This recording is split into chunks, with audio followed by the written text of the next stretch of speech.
almost going in and out of reality until you get the entire card. Come on with it, everybody! Come on! That's what I'm talking about!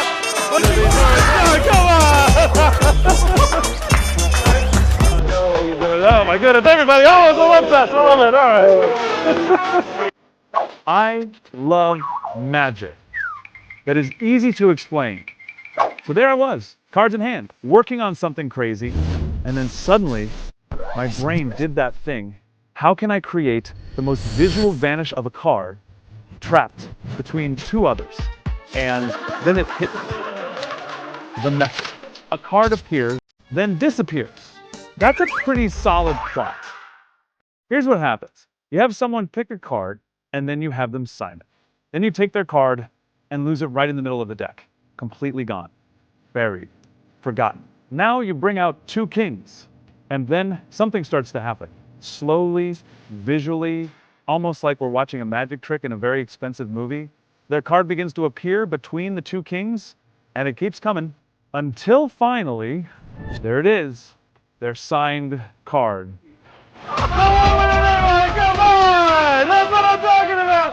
But this is what I mean, man! This is where we're getting started! Then you vanish it. You vanish it just as visually as it appeared. Now you tell them their card teleported to your back pocket. You reach into your back pocket, and here's the twist.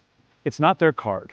It's the two kings. The exact two kings you were just holding. What? Which means over here, would have to be come on! Their signed card has somehow traveled back to the hand that was holding the two kings the entire time. Basically, it's a kickback transpo, but one that's been built to absolutely weaponize their expectations. It's the, oh wait, those are the two kings, which means back here where the kings just were, would have to be Kim Wyatt's card. Keep that as a little gift from me to you. Thank you guys so much. I really appreciate your time. Thank you guys. Thank you so much. You don't have to spend the next 5 years learning impossible sleight of hand. The gimmick does all the heavy lifting so you get to focus on the part that's actually fun, watching people's faces completely short circuit. Even better, this isn't just one trick.